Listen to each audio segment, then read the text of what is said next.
This is Children's Health Checkup, where we answer parents' most common questions about raising healthy and happy kids. I'm Cheryl Martin. Every family school commute looks different. So, how do you know when your child is really ready to walk, bike, or take the bus? Mary Carter, Injury Prevention Program Coordinator at Children's Health, is here to share expert advice to help parents make safe, confident decisions about school transportation. Mary, thanks for coming on to give parents some tips. Glad to be here. First, let's start with the big question. How can parents figure out if their child is ready to walk, bike, or ride the bus to school? What should they be thinking about?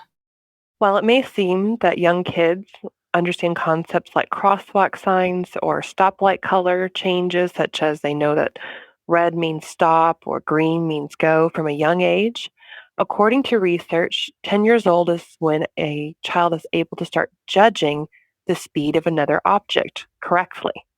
So that's why the American Academy of Pediatrics recommends that 10 years old is when we're starting to do that without assistance or supervision. The next part of that is looking at how well does your child navigate traffic laws with or without assistance? Do you have to remind them to look left, then right, then left again before crossing the street? Do they know what a yield sign is versus a green light? Until they can master these traffic rules without assistance, they may need some more time to do that with you before they can do that without you. The good news is that you can start walking to school or helping your child ride the bus to school with your assistance from a young age, but we just may need to give them a little bit more time if they can't demonstrate those things without your assistance. Finally, of course, if there is a good distance between walking or biking to school, how well are they able to have that navigation process without you, right? So we talked about the traffic laws and being able to judge speeds, but can they actually navigate the route without being reminded which left or right turn to take? Do they know how to handle strangers? Meaning, if a stranger approaches them, do they know how to evade a stranger, walk away, run away, call for help? Do they know not to get into a vehicle if they're asked to get into a car from a stranger? So we want to make sure that they have all of those components before they do it by themselves. But the great news is that, of course, you can do these from a young age with your assistance and guidance.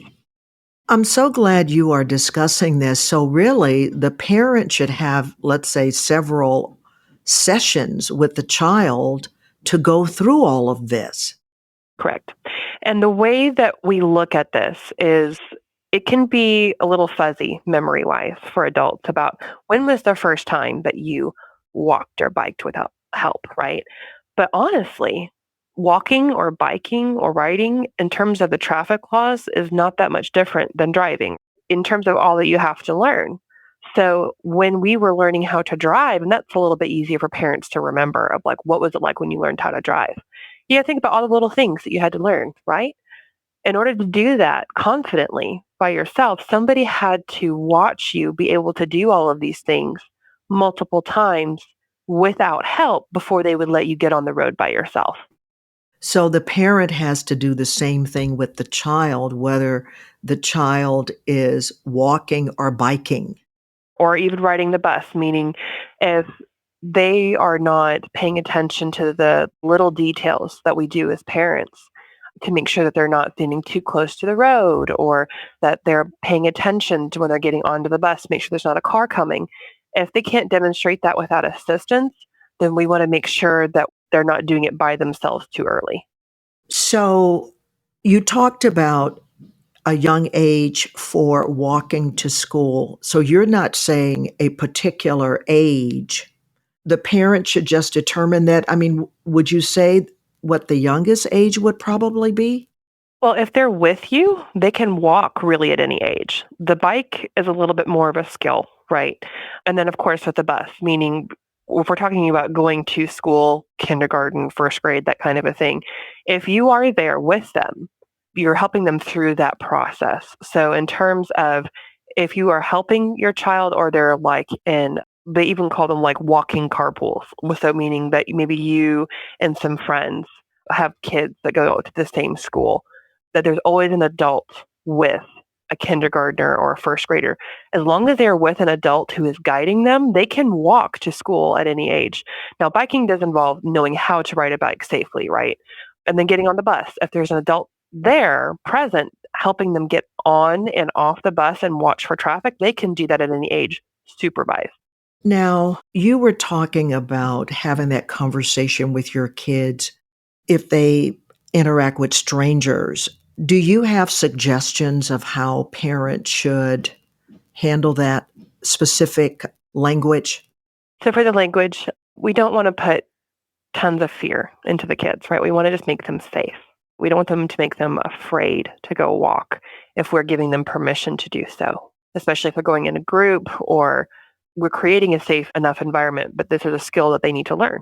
So the way that we can talk to our kids about that is say, if someone you doesn't know starts talking to you, just keep walking. You don't have to respond. If you don't know them and they're trying to talk to you, you don't have to talk to a stranger, right?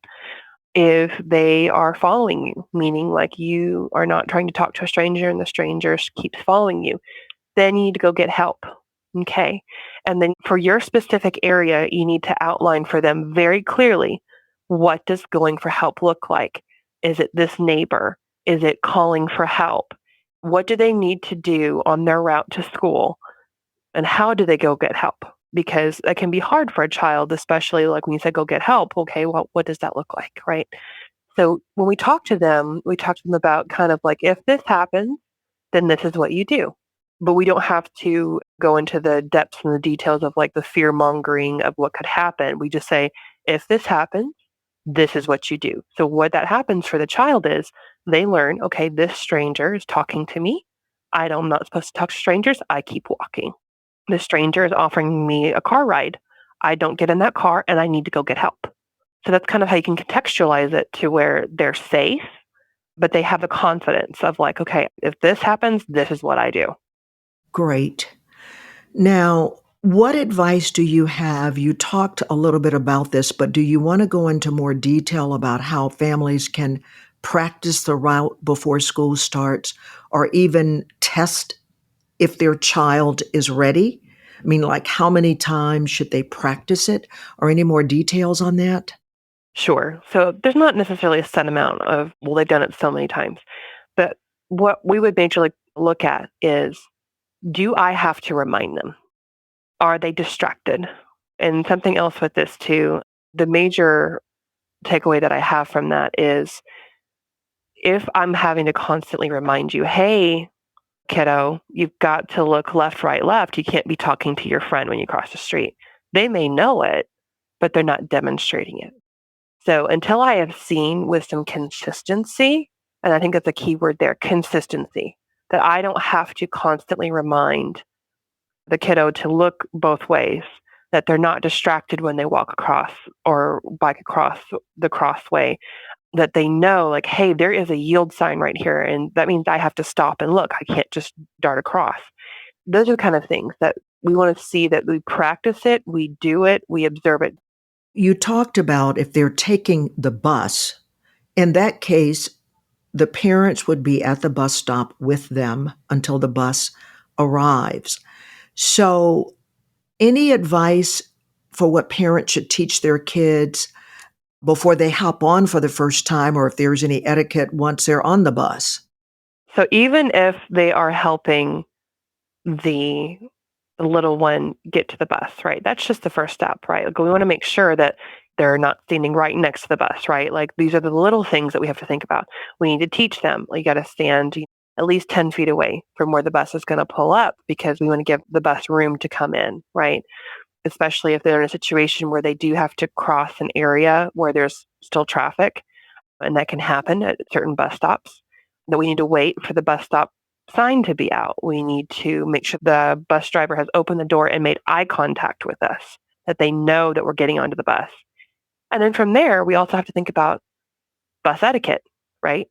Stay in your seat. We don't get up. We don't distract the driver.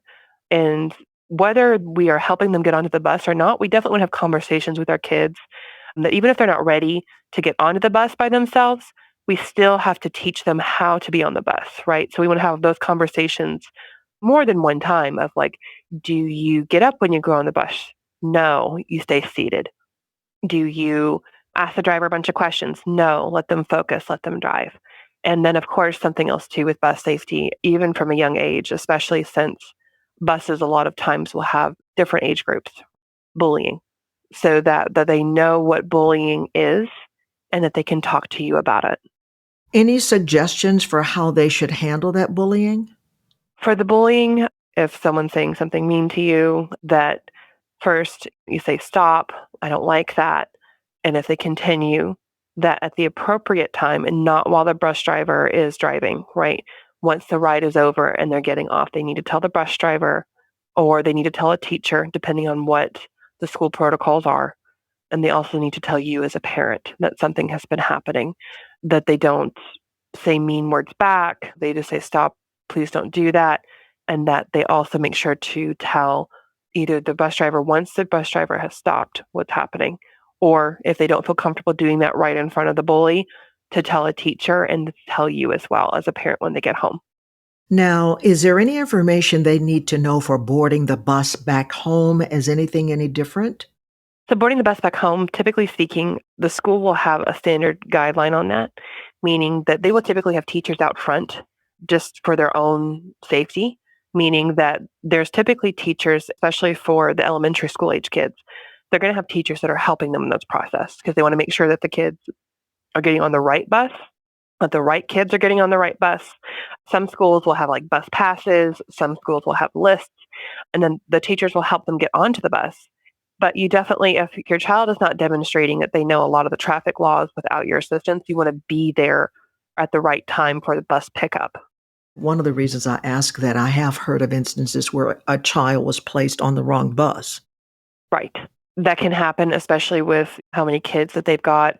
And you want to make sure that if that does happen, if a kid is on the wrong bus, they need to talk to their bus driver. They need to say, hey, I'm not supposed to be on this bus. I'm not in the right area. Because at that point in time, their number one help would be to tell the bus driver, like, this is not my neighborhood, or those kind of things. The bus driver can at least, at the very minimum, get them back to the school. This is great. Mary, anything else you want to share, or either your one big takeaway for parents trying to make these decisions before the school year begins?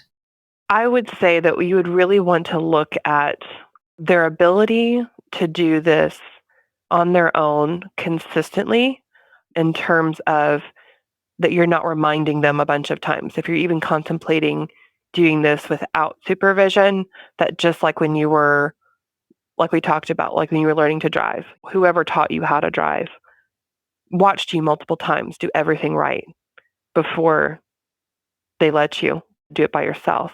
And the way that we build that confidence is by doing it with them. So if you're thinking that this is something down the road that you want to do, then start young. Like, hey, I want my child to be able to ride or bike or do the bus at school down the line. This doesn't happen overnight. So if that's your goal, that's something that you would like for them, because these are great things because it teaches them responsibility, right? Like they're taking responsibility for getting themselves to school. That can be a really good self-confidence booster.